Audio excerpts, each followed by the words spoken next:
58절의 말씀을 우리 다 같이 일어서서 교독하겠습니다. 고린도전서 15장 50절부터 교독합니다. 형제들아, 내가 이것을 말하노니 혈과 육은 하나님의 나라를 이어받을 수 없고 또한 썩는 것은 썩지 아니하는 것을 유혹으로 받지 못하느니라. 그러나 내가 너희에게 비밀을 말하노니 우리가 다 잠잘 것이 아니요 그러나 나바의 순간에 보려니 다 변화되리니 나팔 소리가 나매 죽은 자들이 썩지 아니할 것으로 다시 살아나고 우리도 변화되리라. 이 썩을 것이 반드시 썩지 아니할 것을 입겠고 이 죽을 것이 죽지 아니함을 입으리로다. 이 썩을 것이 썩지 아니함을 입고 이 죽을 것이 죽지 아니함을 입을 때에는 사망을 삼키고 이기리라고 기록된 말씀이 이루어지리라. 사망아, 너의 승리가 어디 있느냐? 사망아, 내가 쏘는 것이 어디 있느냐? 사망이 쏘는 것은 죄요 죄의 권능은 율법이라. 우리 주 예수 그리스도로 말미암아 우리에게 승리를 주시는 하나님께 감사하노니 같이요. 그러므로 내 사랑하는 형제들아, 결실하며 흔들리지 말고 항상 주의 일에 더욱 힘쓰는 자들이 되라. 이는 너희 수고가 주 안에서 헛되지 않은 줄 알리라.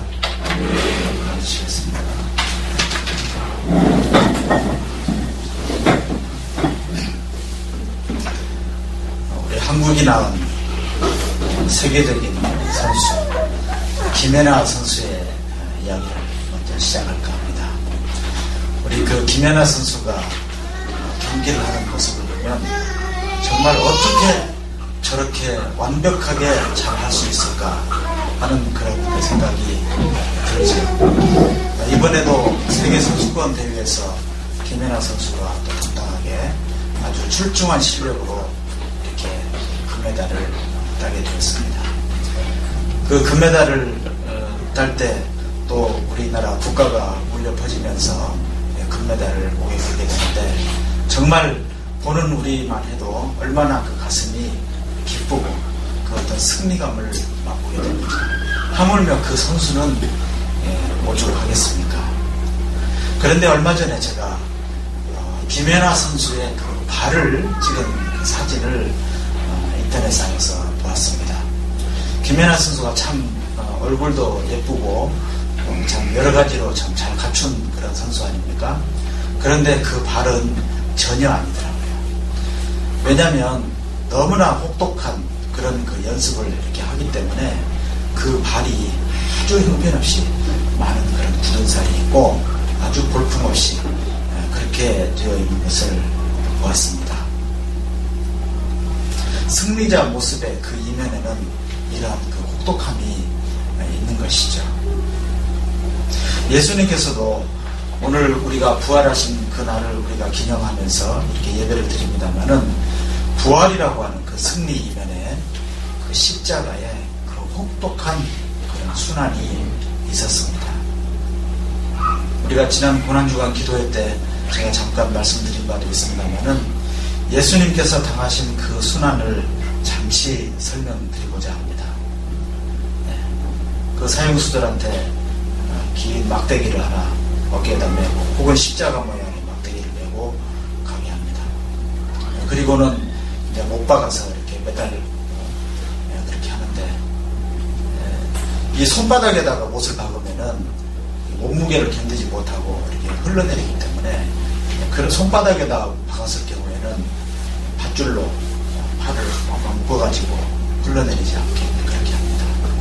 그런데 이제 조금 더 이게 발전해가지고 손바닥에다 못을 박는 게 아니고 이 양뼈 사이에 못을 박아서 하면은 미끄러지지 않게 이렇게 됩니다.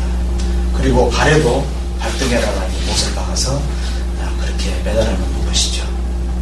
그런데 이 양 뼈 사이에는 정중신경이라고 하는 신경이 이렇게 지나갑니다. 여러분 혹시 이렇게 생활하시다가 요 팔 뒤꿈치에 있는 여기 자그마한 그 그루브라고 하는 한이 있는데 여기를 이렇게 탁 받치면 손이 찌릿하면서 얼마나 그 놀랍니까, 그죠? 겉에서만 살짝 그 신경에 충격이 가도 이렇게 화들짝 놀라게 되는 것입니다.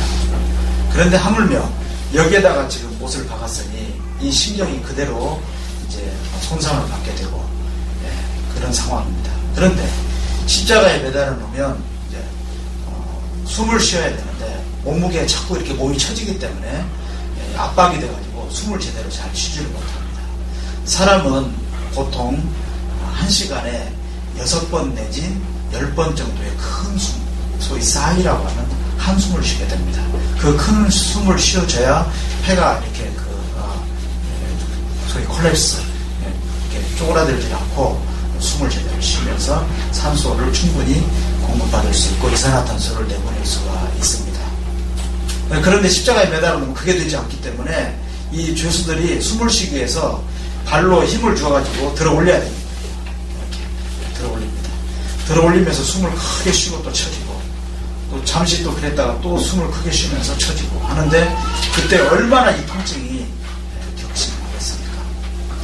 요한복음인가요? 거기에 보면 사형 집행을 빨리 마치기 위해서 이 죄수들의 발 사이에다가 창을 집어넣어가지고 발을 꺾어버립니다.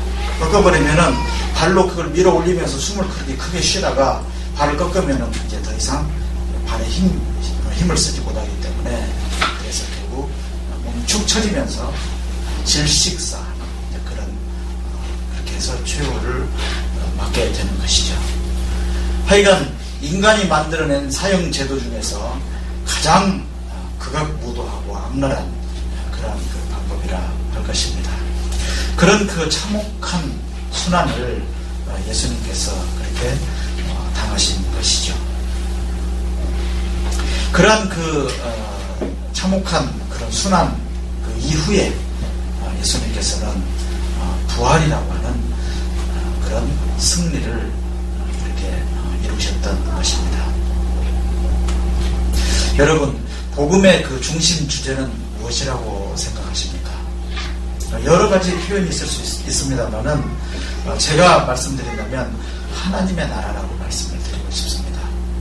다시 말하면 성삼위 하나님께서 통치하시는 그러한 나라, 그러한 상태, 그것이 바로 하나님의 나라입니다. 근데 오늘 50절 말씀에 보면 하나님의 나라를 누가 이어받는가에 대한 말씀이 있습니다. 혈과 육이 이어받는 것이 아니고 썩는 것도 아니고 썩지 아니하는 어떤 영원한 세계, 바로 그것이 하나님의 나라라고 그렇게 말씀하고 있습니다. 우리가 역사를 통해서 배웠듯이 알렉산더 대제가 있습니다. 아주 짧은 시간에 엄청난 나라를 정복을 했죠. 또 몽골의 징기스칸이 있습니다. 징기스칸이 대제국을 건설했었습니다. 히틀러는 어떻습니까? 그러나 그들이 건설하고자 했던 그런 세계는 썩는 세계였습니다. 영원한 세계가 아니었다는 것입니다. 지금 요즘에 그 북녘의 그 북한 그 왕조가 아주 분기탱천해가지고 정말 곧 전쟁을 일으킬 것처럼 지금 이렇게 엄포를 놓고 그렇게 하면서 무려 3대째 지금 그 대물림을 하면서 그들의 그 왕조를 이루고 있습니다만은 언젠가는 그 나라도 반드시 흥망성쇠의 그러한 그 자체를 받게 될 것입니다. 왜냐하면 영원한 세계가 아니고 그것은 보이는 세계고 썩는 그런 세계이기 때문에 그렇습니다. 오늘 바울 사도는 이 말씀을 통해서 마지막 비밀에 대해서 말씀하고 있습니다. 여러분 혹시 좋은 비밀을 가지고 계십니까? 사람은요, 좋은 비밀을 가지고 있으면 굉장히 행복해요. 자, 예를 들면 재판을 앞두고 있다고 합시다. 우리가 그런 영화 같은 거 많이, 드라마 같은 거 많이 보잖아요. 그런데 궁지에 몰린 사람이 이것을 이길 수 있는 결정적인 어떤 증거를 딱 가지고 있으면 그 다음부터는 이제 발쭉 뻗고 잡니다. 네. 왜냐하면 그 증거를 가지고 그 재판에서 자기가 이길 수 있기 때문입니다. 이 비밀은 참 그렇게 위력이 있습니다. 그래서 여러분들은 정말 뭔가 그런 그 좋은 비밀들을 좀 많이 가지고 계셨으면 좋겠는데, 목회서신에 보면 교회 일꾼을 세울 때 믿음의 비밀을 가진 자여야 할지니라 하면서 어떤 나만이 알고 있는 그 믿음의 어떤 신비로운 그런 비밀을 가진 사람을 교회 일꾼으로 세울 것을 이렇게 부탁하고 있습니다. 그런데 51절 말씀에 보면 우리가 다 잠잘 것이 아니요 마지막 나팔에 순식간에 홀연히 다 변화되리니, 이것을 바울 사도는 비밀로 그렇게 제시하고 있습니다. 데살로니가전서 4장에 보면은 주의 강림 때 죽은 자들이 먼저 일어나고 그 후에 살아남은 자들도 공중에서 주님을 영접하게 될 것이다 라고 그렇게 말씀하고 있습니다. 우리가 이 마지막 때에 어떻게 될 것인가를 아는 것, 이것이 바울 사도가 말하고 있는 그런 비밀이었습니다.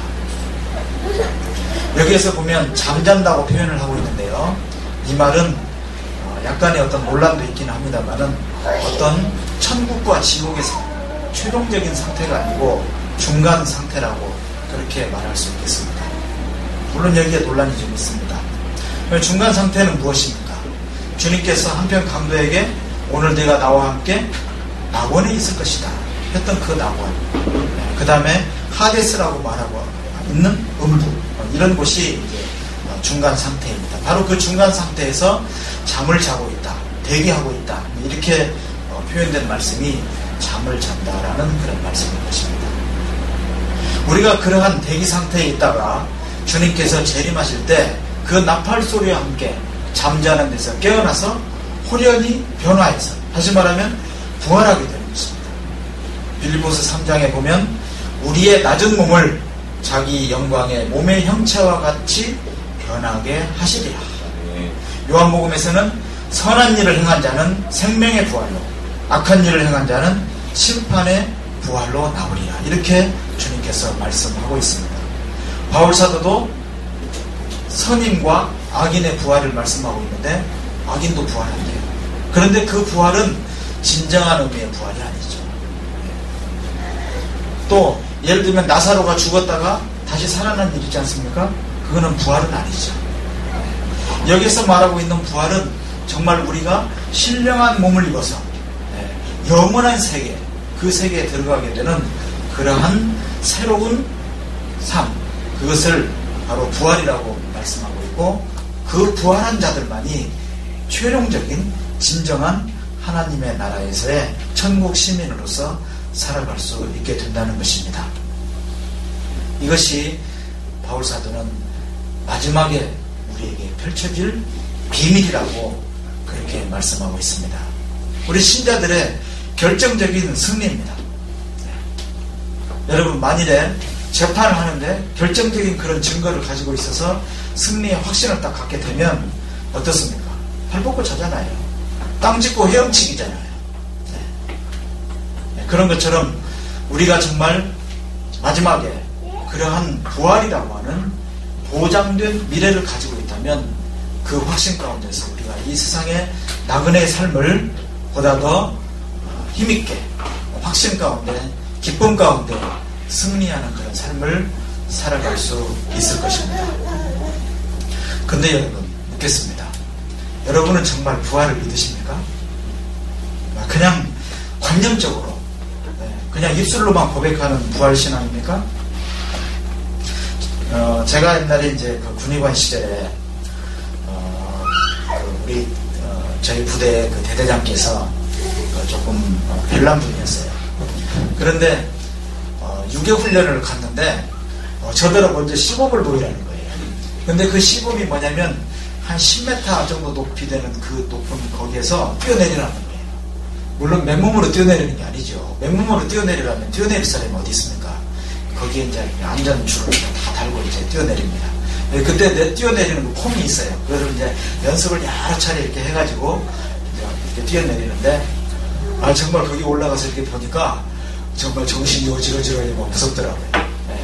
어떤 그 사병은요, 그걸 이렇게 하러 올라가는데 올라가는 것조차도 무서워서 벌벌벌 떨고 얼굴이 새하얗게 되고 거기서 심지어 소변 보는 애도 있어요. 그 정도로 떨리고 무서운 그 높이에 올라가면 그렇습니다. 그런데 애인 있습니까? 그래서 애인이 아니고 부인이 있습니다. 이렇게 대답하고 이름 불러보세요. 영애야 사랑한다. 3번 외치고 그리고 이제 뛰어내리는 겁니다. 탁 뛰어내렸죠. 뛰어내렸는데 아무리 연습을 해도 이 폼이 딱 나야 되는데 그 폼이 나질 않는 거예요. 그래서 그냥 엉망진창이 돼가지고 그래서 뛰어내렸는데 왜 뛰어내립니까? 줄이 있으니까요. 줄이 있으니까 뛰어내리는 거예요. 네. 이 공수부대 요원들이 훈련할 때 비행기를 타고 비행기에서 뛰어내립니다. 그들이 왜 뛰어내립니까? 낙하산이 있어요. 낙하산이 두 개가 있대요. 하나는 주낙하산이고 하나는 보조낙하산인 거예요. 근데 이제 뛰어내려서 얼마 있다가 몇을 세알이다가 이제 이 주낙하산을 이제 탁 펴야 돼요. 네. 탁 펴면 이제 그 낙하산을 타고 이제 쫙 이렇게 내려오는데 만약에 이 주낙하산이 펴지지 않으면은 바로 이 보조낙하산을 펴서 이제 또 이렇게 내려와야 되는데 이 보조낙하산을 이제 펴는 게 이게 이제 보통 일이 아니래요. 이제 막 떨어져 내려가는데 거기에서 정신을 딱 차리고 보조낙하산을 딱 펴서 딱 안착을 하면은 이제 포상주가 벌어진대요. 네. 그 정도로 하지 않고 이 보조낙하산을 편다는 것은 굉장히 참 어려운 일이라고 합니다. 네. 그렇기 때문에 이제 포상주가까지 주고 이제 그런 것이죠. 아무튼 그들이 뛰어내리는 것은 낙하산을 메고 있기 때문에 뛰어내리는 거예요. 마찬가지로 우리가 정말 이 마지막에 우리가 신령한 몸으로 부활할 것이라고 하는 그러한 분명한 믿음뿐 아니라 분명한 어떤 증거가 있을 때 우리가 신앙생활을 제대로 할 수 있는 것 아니겠습니까?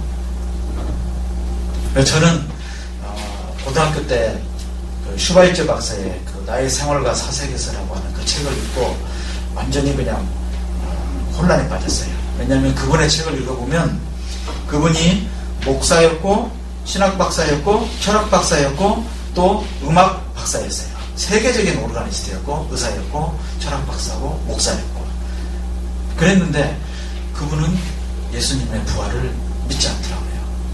예수님의 부활 이런 것은 전부 다 하나의 그냥 환상 이런 것으로 치부하면서 신학 사상을 이렇게 펴나갔는데 정말 너무 혼동이 되고 정말 헷갈렸어요.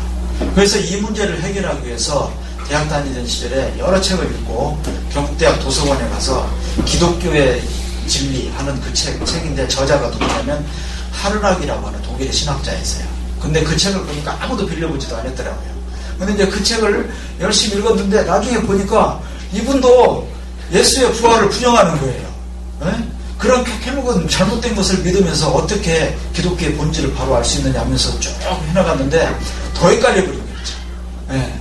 그래서 나중에 제가 이제 이 문제를 해결하기 위해서 칼 바르트라고 하는 분의 아주 세계적인 유명한 신학자라고 해서 또 그분의 책을 그분의 책 이름이 뭘 복음주의 신학 입문이라고 돼 있어요.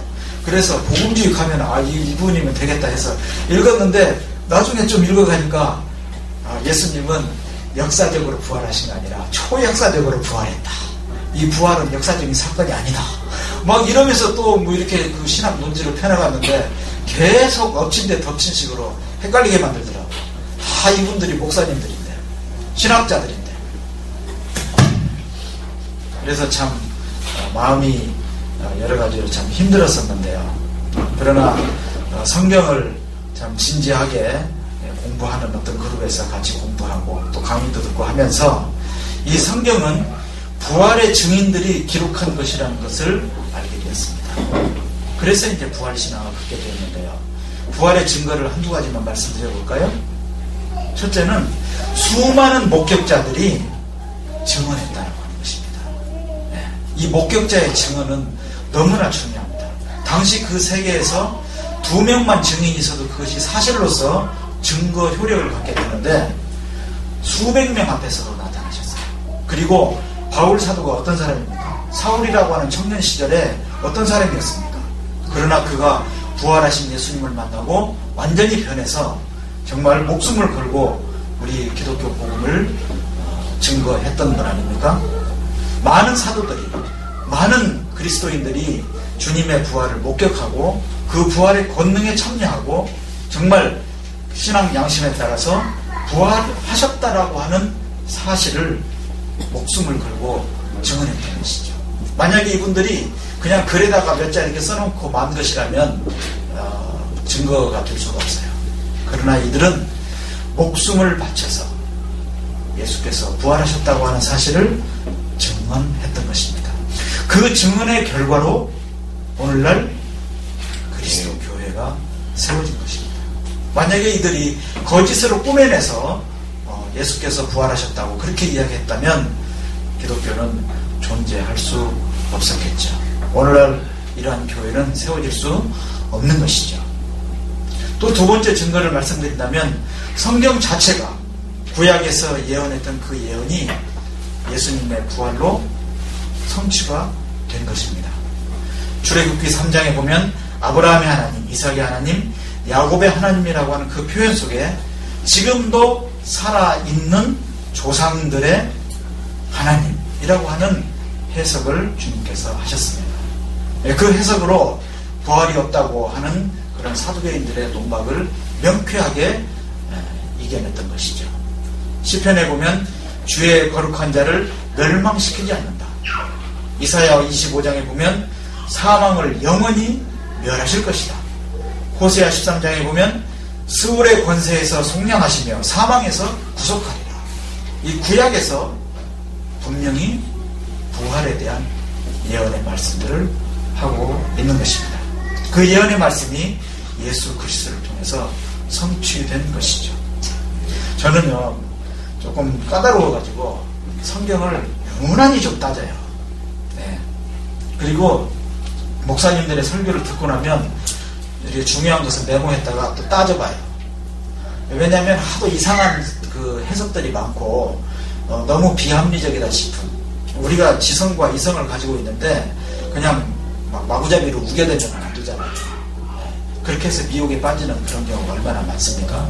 그래서 이제 따져보는데 성경을 이리저리 따져보는 가운데 이 부활에 관한 그러한 그 계시의 말씀도 구약과 신약에서 일맥상통하게 예언과 성취로서 그렇게 기록되어 있다고 하는 사실을 보면서 참 전율을 느낍니다.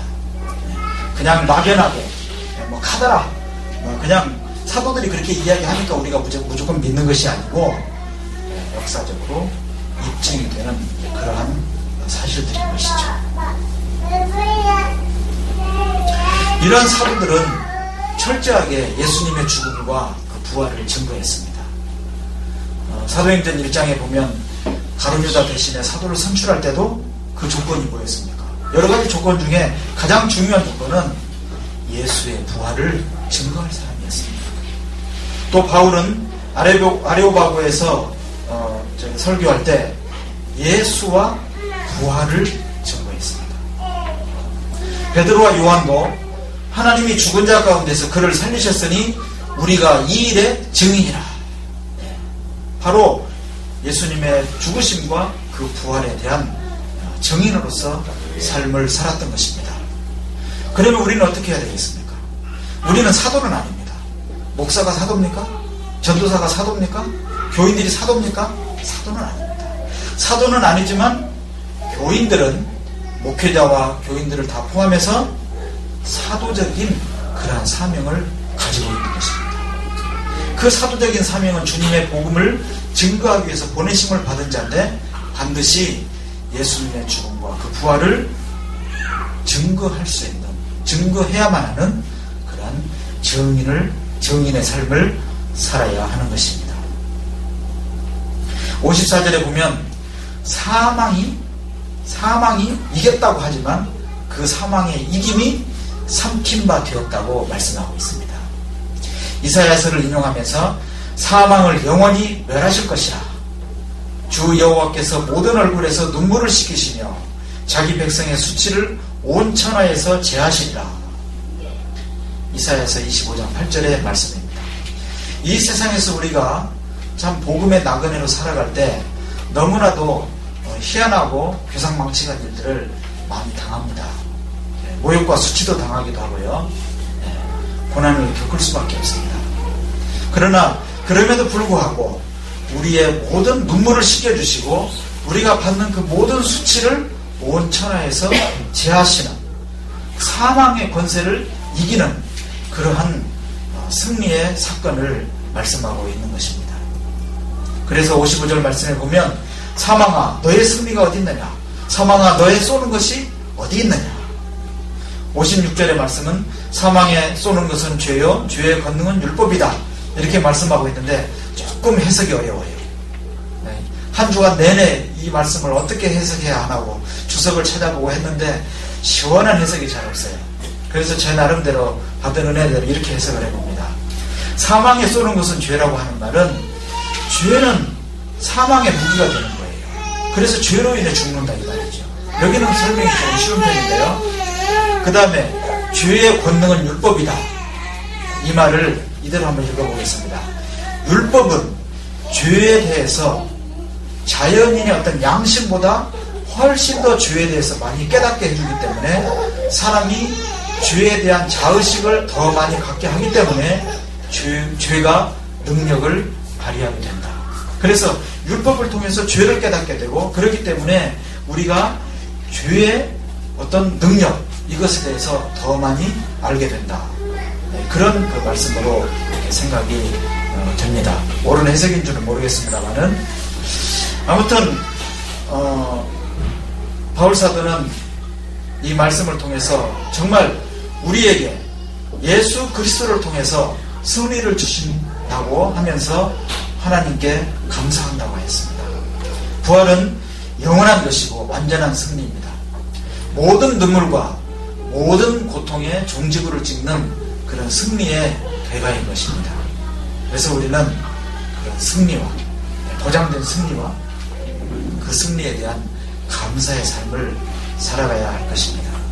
제가 아까 말씀드린 대로 슈바이처 혹은 하르낙, 칼 바르트 이런 분들의 책을 읽으면서 부활, 무슨 기적 이런 것에 대해서 온갖 회의에 빠지고 그런 것을 다 제한 상태에서 그리스도의 복음을 한번 이해해 보려고 무진긍긍대고 애를 써봤습니다만은 계속 마음에 회의만 오고 불안하고 내가 지금 교회 다니는 것이 이것이 헛것 아닌가, 그리고 헌금이 너무 아깝더라고요. 이 완전히 손해나는 거 아닌가. 부활도 없다는데, 나중에 보장된 미래도 없다는데, 그저 다른 사람한테 선행을 베풀고 사랑하고 어떤 그런 윤리적인 종교에 그친다면은 교회 안 나가도 내가 가지고 있는 양심이나 학교에서 배운 어떤 가정에서 배운 그런 윤리 도덕만 가지고도 충분히 남한테 욕 들어보지 않고 오히려 칭찬 들으면서 살 수 있는데 그런 불안감을 떨쳐낼 수가 없었습니다. 그런데 이 부활에 대한 그런 분명한 확신을 갖게 되고 성경 말씀에 대한 분명한 신뢰를 갖게 되고 이렇게 하면서 아주 마음에 정말 평안이 오는 것을 느꼈습니다. 그러므로 내 사랑하는 형제들아 견실하며 흔들리지 말고 항상 주의 일에 힘쓰는 자들이 되라. 이는 너희 수고가 주 안에서 헛되지 않은 줄 알미라. 이렇게 권면하고 있습니다. 우리가 정말 부활을 확신한다면 견실하게 됩니다. 흔들리지 않게 되는 것이죠. 또 주의 일에 힘써야 됩니다. 또 주의 일에 힘쓰게 됩니다. 잠깐 주의 일에 대해서 생각해 볼까요? 여러분, 주의 일 하면 뭡니까? 예배당에 와서 교회에서 이렇게 교회라는 울타리 안에서 무슨 봉사를 하고 일하고 하는 것이 주의 일입니까? 물론 주의 일입니다. 그러나 우리가 정말 이 시대에 제가 여러분들께 꼭 부탁드리고 싶은 것은 주의 일은 거기에만 국한되는 것이 아니라고 하는 것입니다. 많은 한국교회 지도자들이 이것을 잘못 해석한 바가 있어요. 그래서 성경 읽고 예배드리고 기도하고 큐티하고 어떤 이런 거 교회에서 어떤 봉사하고 하는 것만 주의 일이고 거룩한 일이고 가정에서 직장에서 혹은 학생의 학교에서 살아가는 어떤 그런 것은 세속적인 것으로 그렇게 분리하고 그렇게 가르쳤기 때문에 수많은 그런 문제들이 발생하는 것을 봅니다. 어떤 목사님의 예를 들어서 죄송합니다만은 그분은 정말 세계적인 교회를 이룬 분이에요. 그런데 그 아들은 지금 감옥에 가 있어요. 그 그 아들이 하는 이야기는 뭐냐면 아버지가 교회 일을 한다고 그렇게 하는 동안에 나는 어렸을 때 아버지 얼굴이라고는 본 적이 없다. 나는 고아처럼 살았다. 그러면서 그 아들은 삐뚤어진 거예요. 결국에는 금전 문제로 말썽을 일으키고 해서 사법의 심판을 받아서 감옥에 가 있던 것입니다. 이게 뭡니까? 여러분들은요, 정말 주의 일에 대해서 분명한 인식을 꼭 가지시기를 바랍니다. 가정에서, 학교에서, 직장에서, 거기에서 정말 주님의 임재를 우리가 사모하면서 주의 말씀대로 최선을 다해서 살아가는 것이 바로 주의 일 아니겠습니까? 네. 그렇게 살아가는 사람들에게는 분명히 하나님께서 주시는 귀한 사역의 열매, 삶의 기쁨이 있을 것입니다. 우리의 수고가 결코 헛되지 않는다고 약속해 주십니다. 그래서 우리는 인내로서 믿음의 경주를 하는 그런 삶을 살아야 할 것입니다. 말씀을 읽겠습니다.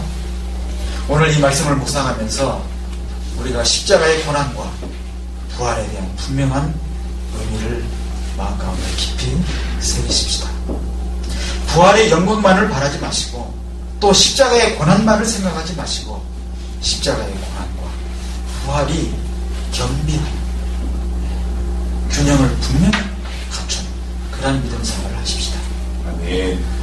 그리고 우리는 부활의 증인으로서 살아갑시다. 사도들이 부활을 그렇게 증거했던 것처럼 교회가 존재하는 한에는 우리가 주님을 구주로 믿고 주님을 우리의 주님이시라고 고백하면서 살아간다면 부활하신 주님을 증언해야 할 것입니다. 그리고 우리는 그 부활의 신앙 가운데서 견실하고 흔들리지 말고 항상 주의 일에 힘쓰는 자들이 되어야 할 것입니다. 기도하겠습니다. 하나님 아버지 감사합니다. 주님께서 그 엄청난 십자가 순환을 당하셨는데 그 순환에 그 모든 것을 다 이루신 다음에 주님께서 사망의 권세를 이기시고 부활하신 사실을 묵상하였습니다. 아버지 하나님, 우리가 나그네로서의 이 삶을 살아갈 때 주님께서 지신 그 십자가와 그리고 부활을 분명히 우리의 마음 가운데 새기고 그 의미를 분명히 알고 우리가 부활의 증인의 삶을 살아갈 수 있도록 도와주시옵소서. 그래야 우리가 이 생을 살아갈 때 견실하고 말씀 안에서 흔들리지 말고 항상 주의 일에 힘쓰는 그러한 자들로서 주님께 영광을 돌리게 하여 주시옵소서. 같이 머리 숙인 우리 성민의 모든 가족들 은혜 가운데 지켜주시옵소서. 감사드리오며 예수님의 이름으로 기도하옵니다.